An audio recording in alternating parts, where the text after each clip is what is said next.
All right, I'd like to call this meeting to order of the Major Crash Review Task Force. We're meeting at approximately 2:30 p.m. on Wednesday, February 26th, 2020, at the District Department of Transportation on the 4th floor of 55 M Street Southeast. Looking around the room, we do have 4 of our 6 voting member agencies represented. So that's a quorum. The meeting minutes from last month from our January 29th meeting were circulated before this meeting. I believe the group has reviewed them. So is there a motion to approve last month's minutes? So moved. Does anyone second that? Eileen? All in favor? All opposed? So the minutes are approved. We don't have any new voting members or alternate members.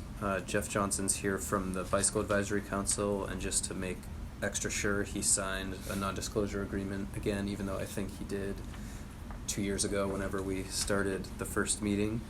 But he's an alternate member representing a voting agency. Other than that, is there any other business anyone wants to discuss in the open session? I guess the one question is the final report or the year-end report.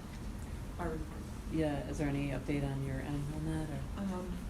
Well, short answer is no. I did start it, but I have not progressed Okay. that far. It is on the Dropbox. It's essentially, I've taken last year's report and I'm just going through and trying to make changes, but I haven't gotten that far. I did work on the spreadsheet. You all saw my email about updating the spreadsheets. Yeah, But thanks yeah, for that. it's Okay. And then the one thing, Leon, I don't know if you can speak to the completion of this, but we have a draft report that got done after we finished our report last year on serious injury crashes. We could use some information from that if it gets finalized. I'm not sure where it is. It was draft last summer, so.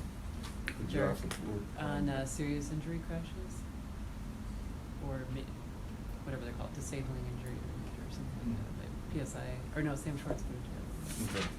I'll check with Derek, but it would be an interesting thing to be able to Yeah. compare them Yeah. and see if it fleshes it out or if it looks different. Yeah.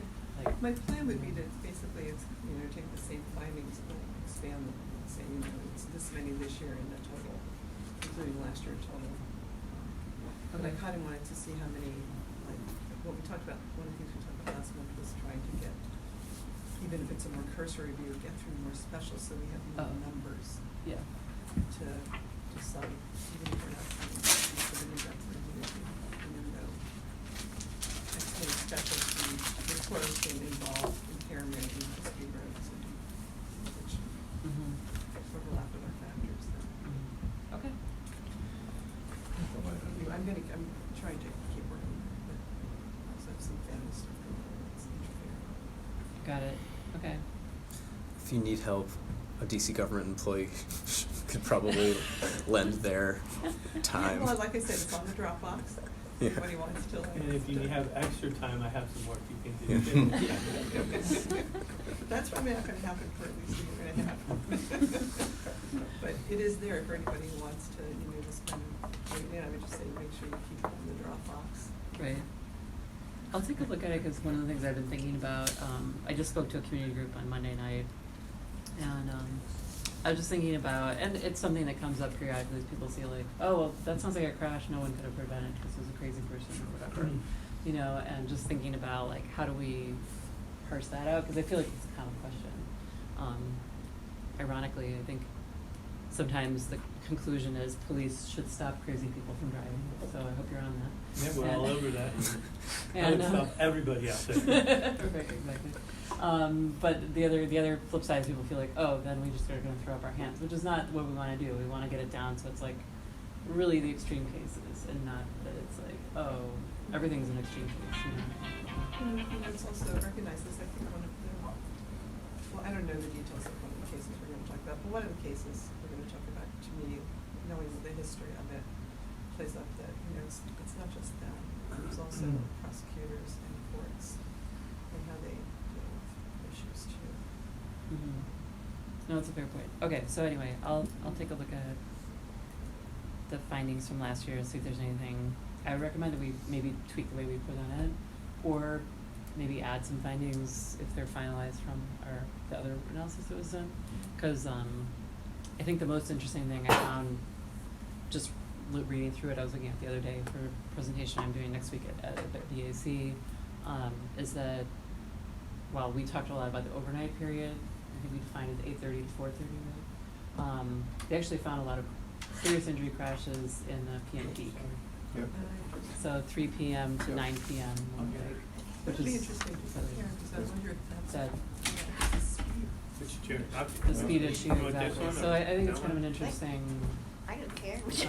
addition. I just- Yeah. Your If choice. we can, Yeah, It's probably too many more choices. exposure. make it so they match up. I There, think. there's a bunch of stuff where it's just like not quite the same, like they Yeah, use but- 9 to 3 instead of Right, 8:30 to 4:30, but whatever.